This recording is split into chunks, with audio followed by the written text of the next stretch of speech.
Hi, this is Mary Greendale with another episode of Just Thinking.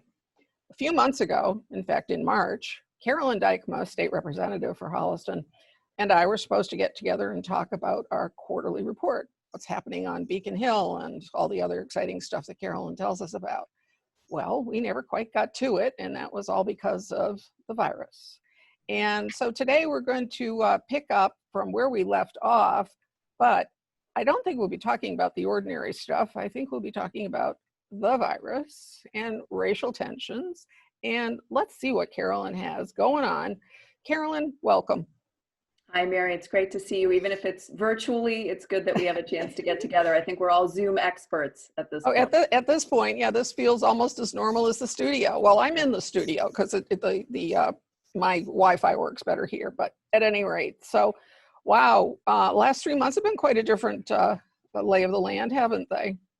Yeah, they certainly have. You know, this time of year is pretty structured for us in the legislature because it's normally our budget session. So we have very fixed deadlines and fixed points that we do certain things, much more so than the rest of the year. And it literally has been completely turned upside down with this COVID that descended on us. So we have not been in the building since March. The State House is closed, but we've managed to put in a new process where we are actually doing remote voting. So we have been in session and we have been working on some of this legislation to support cities and towns, but certainly not what we are used to, for sure. How's it going? You know, all things considered, I think it's going pretty well. This remote voting has worked really well. Obviously, one of the benefits of being in the building at the State House is seeing colleagues, right? And all the information sharing that happens just kind of by osmosis as we see and talk to each other. But that gap has really been filled by phone calls.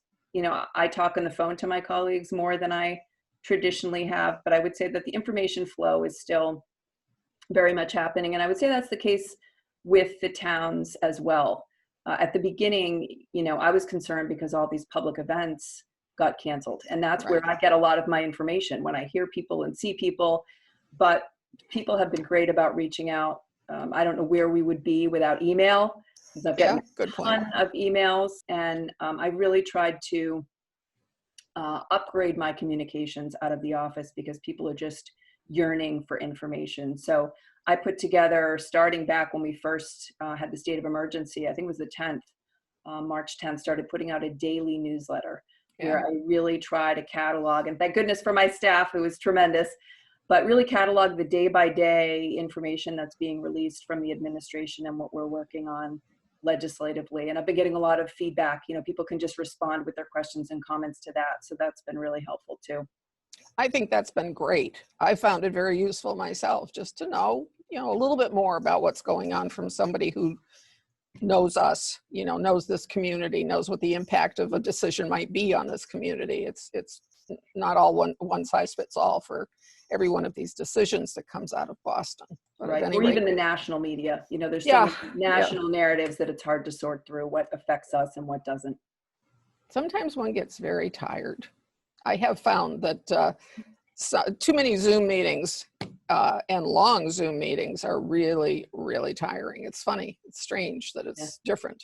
Well, one of the things that we're going to have to keep an eye on is the mental health impacts of all this, because the lack of social interaction, you know, harder for some, I think, than others, but just generally, you know, humans need personal interaction, and it's hard for people. And then especially parents. I look at parents with children who are having to work remotely, you know, school online, and support their kids' mental health at the same time.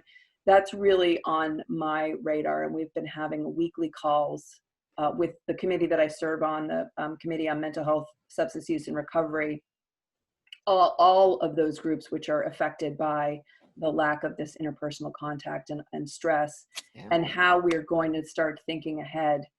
We knew that mental health supports were a problem before COVID. And now we're going to add another dimension to that challenge coming out of this. That's true. That's true. So let's back up right at the get-go. You know, that first day when we were all told stay home. Where were you? What was the impact? What happened in your world? Sure. So I mean, obviously we had known this was coming. We could sort of see the writing on the wall. My first reaction literally was to start writing this newsletter because, you just knew this was going to have a tremendous impact on people. Um, it was daunting, but clearly the communication piece, it was frustrating, honestly, because people, what can you do? Yeah. Was the big question. And so again, just providing information was the big thing. Honestly, the hardest thing, which thankfully we're coming out of a little bit now, is the healthcare and the impact on our healthcare workers, because those individuals who were going to work while we were all at home and safe, and hearing about their concerns and hearing about the lack of protective equipment. And that was, you had mentioned earlier about this protections around liability. And I think, and we can talk about that, but I think one of the considerations there is how unprepared we were from a supply perspective to deal with this, this virus that literally almost came upon us overnight. And now we're ramping up our supplies, but there was a long period of time where our public health workers were not protected. And that's all of our challenge to deal with. I can imagine that at the time, the reality, when you open the closet door and you think you've got the whatever it is that you need to make something with for dinner and it's not there, it's kind of like, now what do I do? I can imagine that the pressure and the burden when you're talking about people's lives has got to be overwhelming. Mm. Do you think that the people at the top, Baker and the rest of the folks at the top, were there and were present and understood that right from the beginning, or do you think that it took them a while to get up to speed? Massachusetts, we have one of the most robust public health departments in the country. I think there was a great awareness of what was at risk here. There's some debate about whether we could have closed things down, a week earlier, or dealing with imperfect information. That's a really tough call. So I put myself in the place of the governor and looking at all the different things that he had to consider. And I think by and large, I think he did a good job. I think the communication has been important between what we're hearing from our constituents and the governor's office. And I think, that's always a challenge because there's so much going on. But the plan for reopening has been largely, his work. All of the executive orders were done out of his office. We've done some legislation for issues that he was not able to address. But, that keeping that line of communication open and making sure the governor's office hears what we are saying as legislators is challenging. And I think that's for a lot of reasons, but we continue to just try and find new ways to make sure that the legislature has an open window to that process, and that we are able to feed our input in, so that it's not just this black box of the governor, making decisions, that it truly incorporates the feedback from the public. And we've made a lot of strides there. We have a working group in the legislature, which we have dedicated legislators who receive all of our comments and who work directly with the secretaries to make sure that they get our questions. And then we get spreadsheets back of answers from the administration on the specific questions that we ask. Interesting. Yeah. Well, that's reassuring anyway. I think that one of the hardest things as just a layperson watching all of this was grasping the idea that the goal in flattening the curve was not about the numbers of people and that kind of thing. It was about the healthcare system and whether or not it could survive getting swamped. And those first couple of weeks, as someone who's, picture perfect for being high risk, living in a household that has people that were essential service providers, so coming and going and coming and going kind of thing. I had my moments of anxiety of what would it look like if in fact the system had collapsed? And I'm assuming, just in my own head, that I'm picturing, getting schlepped over to a local hospital and finding out basically that you're waiting in the ambulance or in a car or whatever for some interminable period. as other people wait for maybe somebody to die to move you in. And maybe that's the only way I could get it into my own head. But what were the conversations like, if you were engaged in any conversations about what you do to protect those people who are in there facing that on a day-to-day basis, and then telling them that they don't have the gear, the proper equipment, or them knowing they don't have the proper, what was being given to them? Were they getting any mental health support? Were they getting any feedback about this will change in 48 hours? Or, I mean, it seemed to me that we were all just guessing. There were a lot of unknowns, and I think that was the most unsettling for people. The front lines, I will say, have always been, a top priority. And there were the efforts that were taken to procure supplies to be redirected to the front lines from our higher education institutions, from the marijuana industry that uses a lot of this gear because they need it to grow their product. Biotech, there was a whole biotech hub where the state worked with pharma biotech companies to create a portal where all of these companies, large and small, could donate. And they donated thousands of dollars worth of equipment that were redirected to hospitals. So hospitals, there were portals where hospitals could request equipment and specify what was needed. And then there was a matchmaking service between what was being donated and what was needed. It wasn't a perfect system because there just wasn't enough equipment at the time. But I think it was about, as much was done as could be done at that time, while simultaneously doing things like working with our manufacturing industry to set up and retrofit a lot of their processes that could be used to make the needed equipment.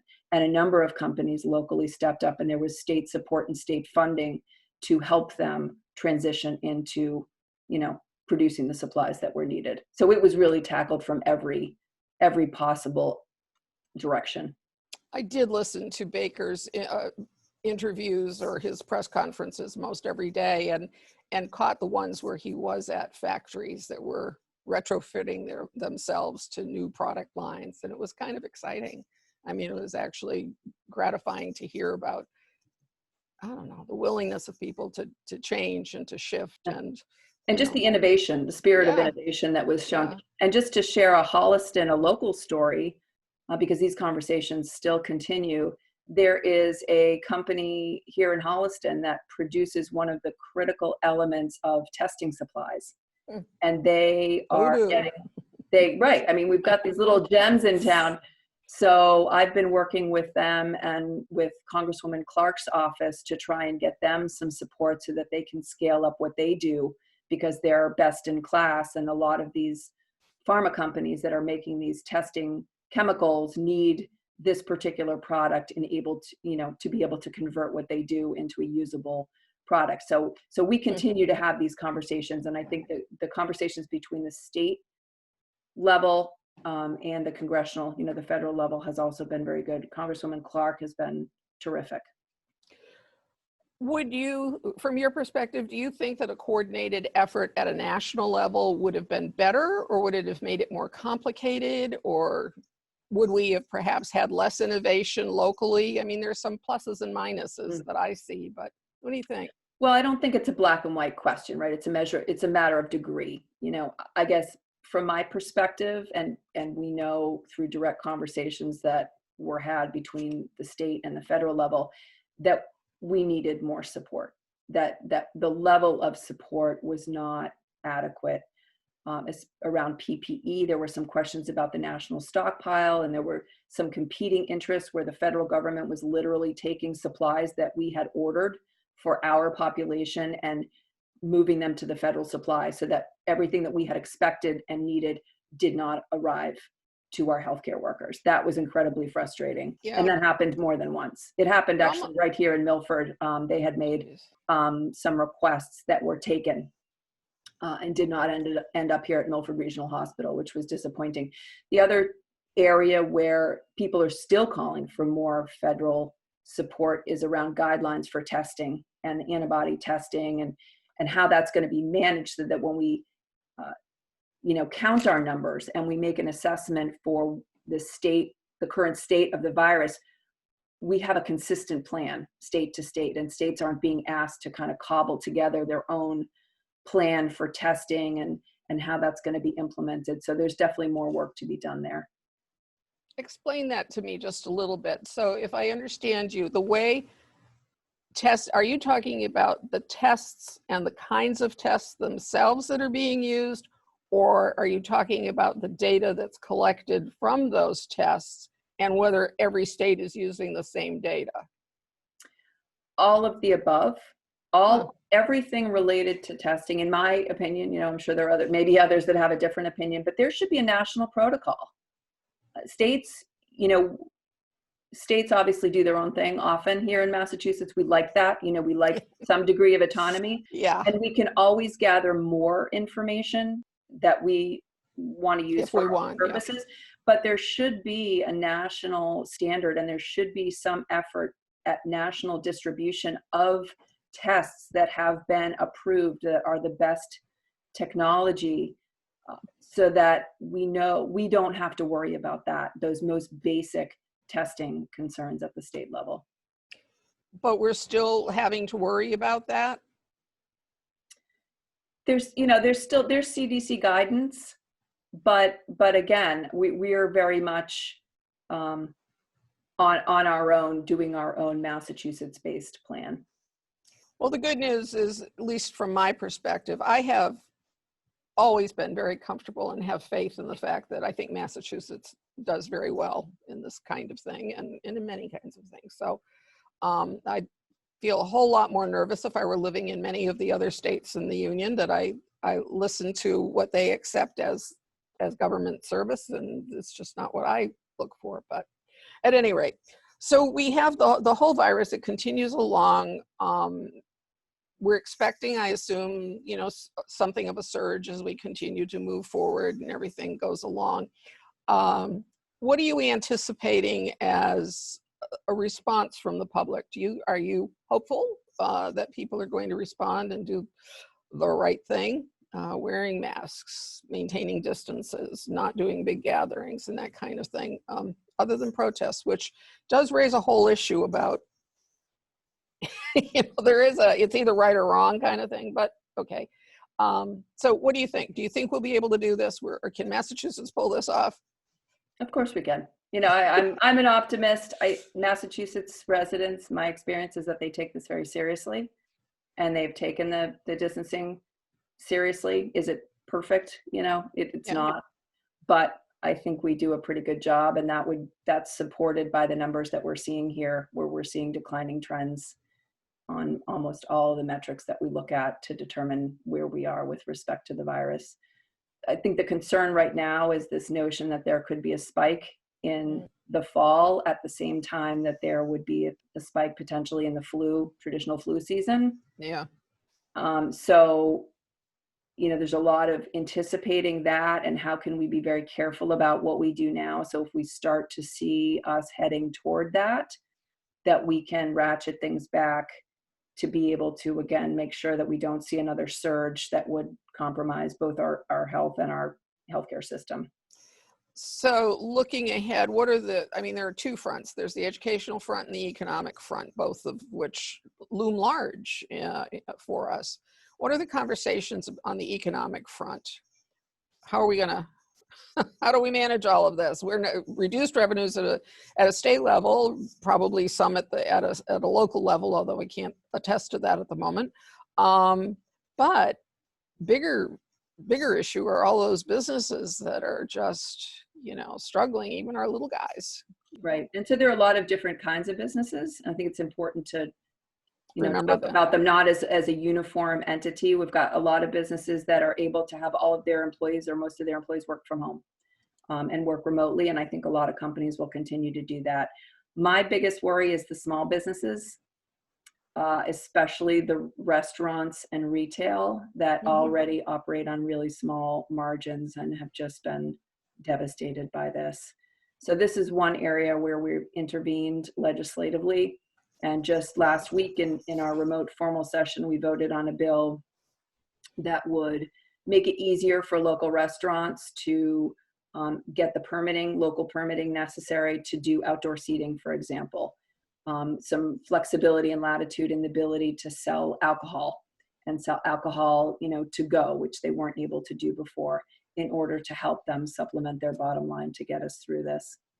So, Well, and locally, the select board has changed our rules. If the small businesses don't understand that, those who have storefronts and that kind of thing, they have created a situation where you can contact them about getting a permit to do sidewalk sales and seating and that kind of thing. So normally that's not our process, and normally that's not what they support, but for this, everybody recognizes that we've got a lot of little shops that just sort of, they struggle to maintain themselves.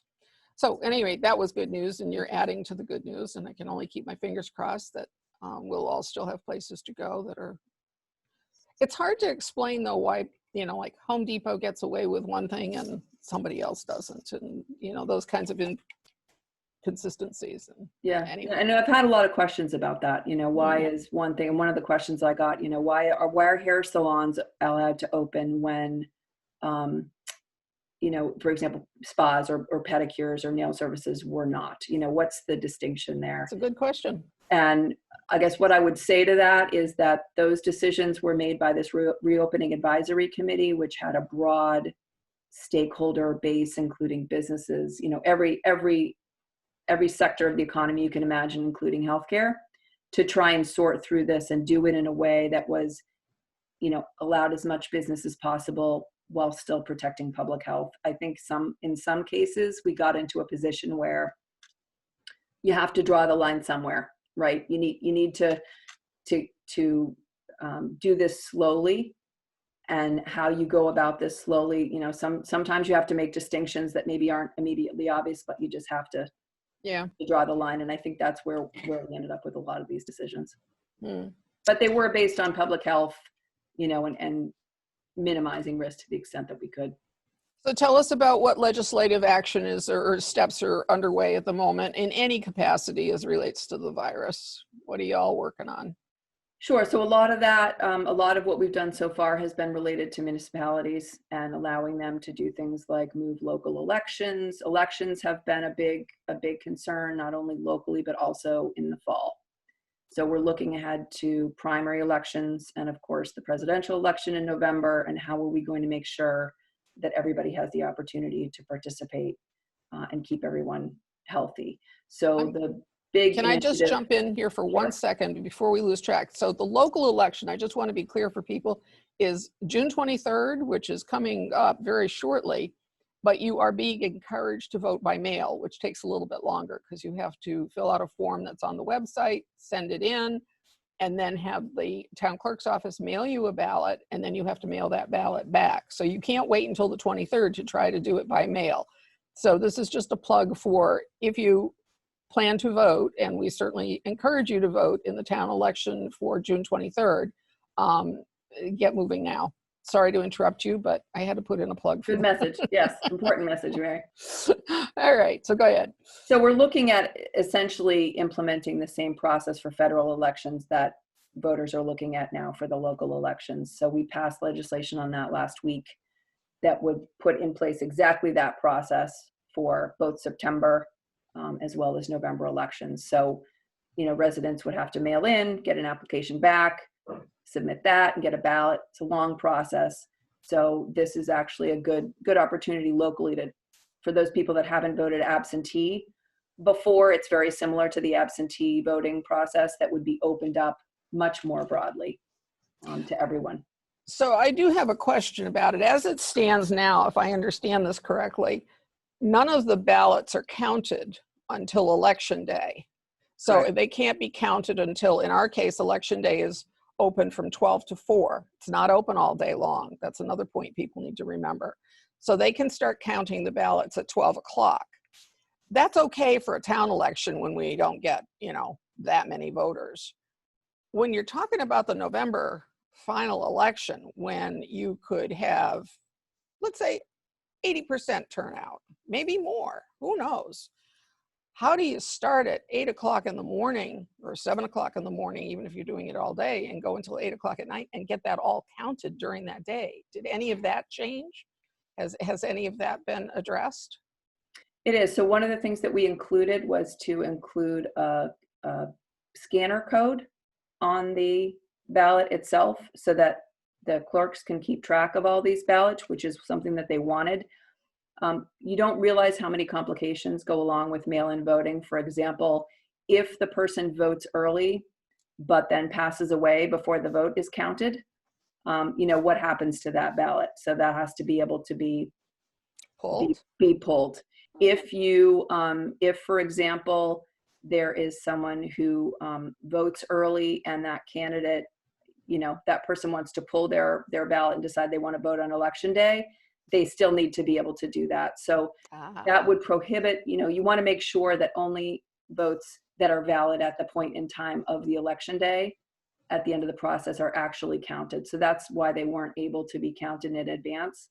But hopefully this, the not QR code, but barcode on the ballots will really help the clerks manage this process and keep it orderly, even though they have to count them the day of. Wow, that will be a challenge, and it's definitely going to slow down the results. I mean, I think those of us who are used to having elections over at 8:02 are going to find that in November we're not going to know at 8:02. Anyway, so back to what you folks are doing. How about from the economic standpoint? What are you guys up to? What's the conversation about? Well, the conversation is largely around reopening and what companies are going to need to reopen. And what we've been hearing pretty consistently is that there are two critical things. One is transportation, and how are we going to get public transit back up and running? What are the safety procedures that are going to need to happen there? And then more specifically to, legislative action is around daycare and schools and things like that. So we recognize that parents who are working need these services to go back to work. Yeah. That includes daycare, summer camps, and then looking out to the fall schools. And, at this point, it's not 100% certain that schools are going to be able to open as we have thought of them traditionally, although there is a lot of effort going into hopefully allowing them to open. So there was the department issued some guidelines around safety and how students, mask wearing and desk placement and things like that, class sizes, in order to get ready for the fall, with the assumption that we would be opening, fully. Right. But there has been a committee established to look specifically at school reopening and come forward with a plan for how we're going to do that. So that's expected in the next couple of weeks. When you say a committee, you're talking a committee of legislators?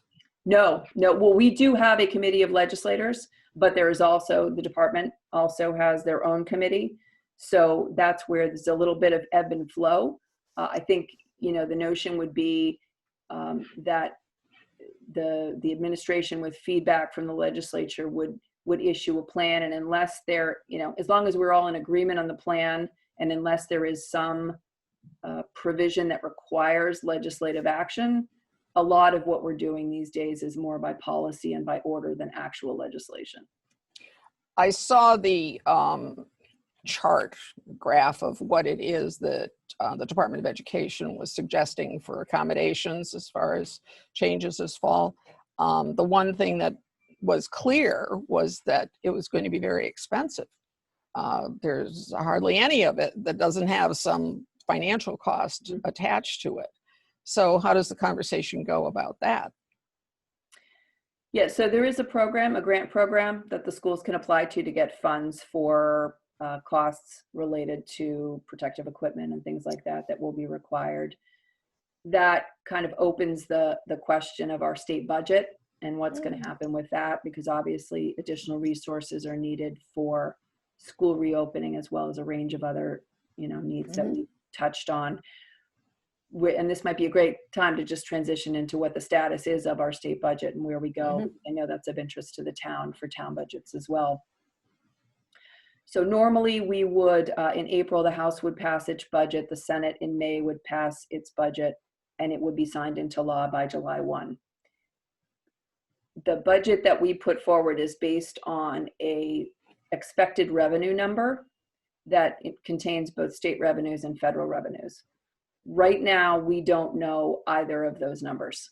State revenues are projected to drop anywhere between $2 billion and $8 billion for the next fiscal year, 2021. And one of the big outstanding questions right now is not only what that number will be, but also what steps the federal government is going to take to fill whatever gaps we have.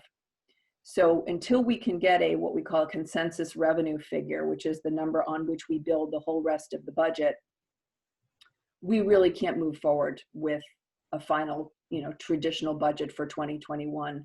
So the conversation that's happening now is how are we going to, keep operating until we can get a budget done, which may not be until the fall. So it's looking more and more like we'll be doing 1/12 budgets, we call them, which would be a month by month budget to meet current needs while we're still waiting for more finalization of these numbers. So I know that's what the town had to do, right? That's right. What we've done for the month of July. That's just been submitted to DOR. So that gets us started in that direction. And at the last selectmen's meeting, or Board of Select Board, boy, it's hard to change. They were talking about, pushing town meeting off probably until August. So we're probably looking at another 1/12 budget to get us there, and maybe who knows how long. Yeah, that is all very challenging, and there's not much that you can do except speculate, and that's kind of a waste of time. So moving on to the impact of all of the protests and that kind of thing. What's happening in your corner of the world regarding all of this? Is there discussion going on virtually? Yeah, I would, the discussion is coming out of the community. The engagement by the 4 towns that I represent because of, after the George Floyd death and media surrounding that, but also, just generally about what's been going on in the news with respect to people of color. We passed a tipping point about 2 weeks ago, and I have had Southborough has their vigil scheduled for this coming weekend in Southborough on Sunday. But other than that, all 3 of the other towns in my district have had large showings of protests, peaceful protests out, just showing support for really the need to change and look hard at why some of these things are happening. A lot of them happening in other states. So I think we need to be cognizant of Massachusetts maybe doesn't do the same things that some other states do. But we also, as a state, don't have a great reputation when it comes to racial equality. And, we've had our own issues in the past with busing and things like that. And that really, in the arc of history, was not that long ago. Mm-hmm. And the way I think we really need to do this is to step back and listen to the Black community and better understand their experience and identify in Massachusetts what are the challenges that we face and where are the opportunities. I had at the Westboro Vigil this weekend, there was a pastor who came out from Dorchester and spoke to the group, who was also an African American. And he said something that I thought was really important. He said, before you can act, you need, and if how you act is going to have staying power, you need to understand why you're doing it. Mm-hmm. And I think this is really the critical moment where we need to understand this narrative from the Black community that a lot of us honestly don't appreciate what it means to, as they say, live while Black. And the stories that I hear, the impact of race on their daily lives is something that the rest of us cannot even imagine. And I think we need to understand and internalize what we're hearing from them, and then say, what can we do here in Massachusetts? Where are the gaps? We've got a Black and Latino Legislative Caucus that last week put out a list of 10 recommendations for how we might move forward. Some of them are legislative. A lot of them are, again, these committees, building committees, which creates space to have a conversation, to start to determine what the problems are so that we can solve them. And that conversation is going to continue to evolve. But this notion of listening and being ready to commit to action is important. And I think that's where we are. It's going to be a long road, and we're going to have to make sure that we don't get distracted by the next news item. Shiny thing. Yeah. The thing that, how do we get those conversations here? How do we get those conversations in your little towns? They're not that little, but still. And what if they don't start happening? So I spend time on Facebook. I spend time, I like looking at Facebook, because if I go to the pages that I don't normally read, I get to hear all sides of how people are looking at something if I check it out carefully. And I'd rather know what everybody's thinking. It just feels safer to me to know what everybody's thinking than it does just to listen to one side. So we have issues right here in Holly Rock. We had one post that I shared was from a girl, a teen in the high school, who had a very unpleasant experience. And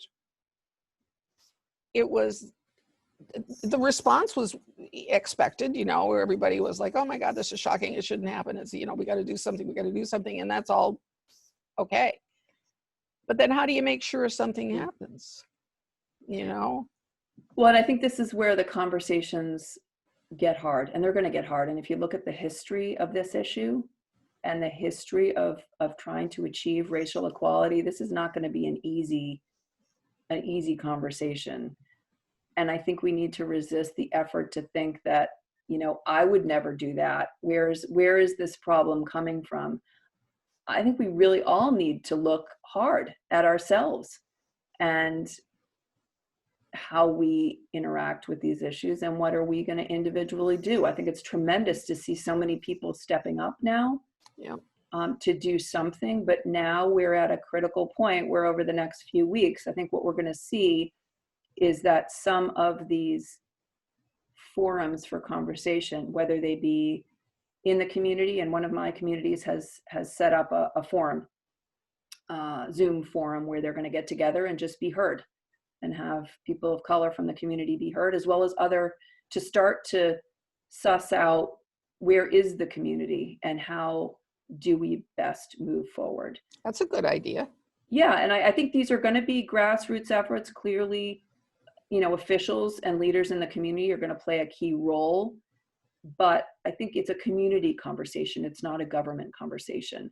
Government will support and government will pull the parties together, but the community needs to engage. And I think that's right now what they're doing. I will say, what I've heard from the police is that they want to be engaged in these conversations. They are very much open to hearing the community's concerns and addressing and moving forward, doing whatever we need to do. I also think there's a lot that we need to hear from the public safety departments, though. I think there's a lot we also don't know about what they're facing in the community on a broad range of issues, so that we can fully understand the complexity of the issue that we're dealing with here, to come up with solutions that aren't simplistic and aren't quick fixes, but are really lasting solutions that get to the heart of the issue. I take great comfort in the fact that Holliston has engaged its police department in de-escalation training for a long time now, and has a social worker available to police officers in trying situations to help with mediating difficult moments. So I think that I'm very proud of that, and I think people should be aware of that. And I think we should, but I'd like to know more about what it's like. We're not that much of a homogenous community. We've got lots of people that may behave very differently from what I expect. I would like to hear more from the police department. Well, one of the things that I think will come up, because it's been somewhat controversial in the past, is this notion of having police officers in the schools. And, what is the role of that police officer? How are we going to put discipline or impose discipline in the schools? Is this going to be a legal issue enforced by a police officer, or is this going to be more of a school-based disciplinary process? And so I think in all communities, because all communities have these, what we call SROs, school resource officers in the schools. And I think what they're being asked to do by way of discipline is perhaps more than they had anticipated needing to do. And so I think there is room for conversation there. So we'll see what comes out of it. Interesting. So I like the idea of the Zoom forum. Can you tell me which community is trying that? And I don't want to say exclusively one or another, because there may be efforts in other communities that I'm not aware of. I just know that the community is very much engaged, and social media is the way that a lot of communities are doing this. So keep your eye out on Facebook in particular. Okay. All right. We'll do. What haven't we touched on? What have we left out? This has just been such a constant news order, it's like I'm overwhelmed most of the time. Yeah, I guess the other thing that I'll mention is Triple E, as if we need another that's right, concern from a public health perspective. Yeah. This Triple E, which we saw last year come out pretty aggressively, and there was spraying that was done, emergency spraying that was done all over our region because we're kind of a hot spot. The Triple E virus is a 3-year cycle. So we are looking at anticipating another very bad summer and fall for Triple E. So we're passing legislation, or there's legislation in the process that would, at the risk of getting into too much detail, basically give the state broader authority to come in and spray areas with that do not have existing relationships with the towns through the mosquito control project. So it expands the state authority to do some of this spraying and intervention to respond to Triple E. Wow. So so there have been a lot of questions about the environmental impacts of how we address both Triple E and other viruses that may be transmitted by mosquitoes or ticks or things like that. So one of the things that we were able to do, and this was something that I worked pretty directly on, was to give the state greater authority in the short term to deal with the immediate crisis, but set up a group who would really look at this and see how can we address the concerns at the source and not come in after the fact with spraying, but really figure out how we can work with natural processes, integrated pest management, those kind of things to keep these public health concerns from rising to these levels, to be at the source. So I'm hoping that will be well received. Just read this morning that Tony Lulek, who has a beehive company, I know you know that, lost a couple of hives yesterday, and apparently there was some spraying going on in that area, and I don't know who was spraying what, but at any rate, then you have that whole element that starts to raise awareness again that we're cutting off our nose to spite our face when we do these things. So it's a tough one. It's a real tough one. Maybe when I get Tony on, I'll have you on too. We can see where the conversation goes from there. One of the other things that I should mention, because I've been hearing a lot about it in the last week and getting comments about it, is there's quite a bit of increasing fraud going on with the unemployment system. Really? So people are getting letters, including my mother got a letter that someone apparently stole her identity and applied for unemployment with her information. Wow. And I just want to alert people who may be watching today that the Department of Unemployment is very aware of this problem. There's a portal where you should immediately report this. If you get one of these letters, get in touch with unemployment and give them your information, and they're working on addressing the problem.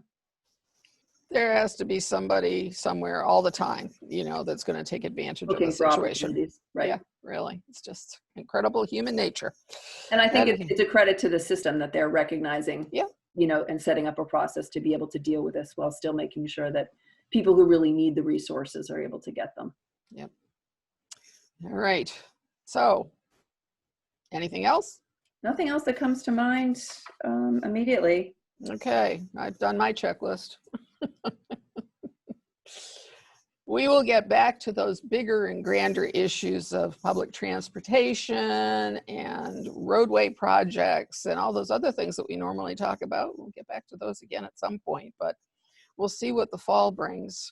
And we Maybe, can talk about, there's potentially another stimulus, yeah, infrastructure stimulus bill coming from the federal government post-COVID, as we seek to, we had talked about, how do we support our businesses and workers? And so this money would be similar to what we saw back during the recession with the ERA money.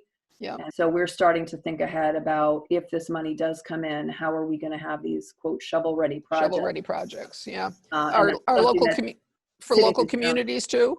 Okay. we don't know how this is going to be structured. All we know is that this notion of a shovel-ready project where you can immediately put the dollars to work is probably going to play a large role again, like it did last time. Huge role. That all started to transition even while I was still in state government, and so that when you had grants and that kind of thing, they were no longer interested in anybody talking about we're going to do this. Everything had to be ready, just sitting there. The plans are done, everything's ready, just go.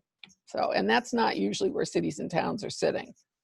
Cities and towns don't usually plan that way. They're not built that way to some degree. All right. Well, thank you, Carolyn. It's good to see you. I wish you well. Stay safe. You too. And great to be here as always. maybe we'll try talking maybe we'll try talking in August, and let's see where things are. So it might be a little off schedule, but we'll touch bases and see if that works for you. Sure. Before school opening, that makes a lot of sense. Yeah. Great. All right. Well, good luck. Mary. All right. We will get back to you very soon. We've got more shows scheduled coming up. In fact, I do want to talk about bees. I do want to talk about police issues. So lots ahead, but stay tuned and goodbye for now. Stay safe. Bye.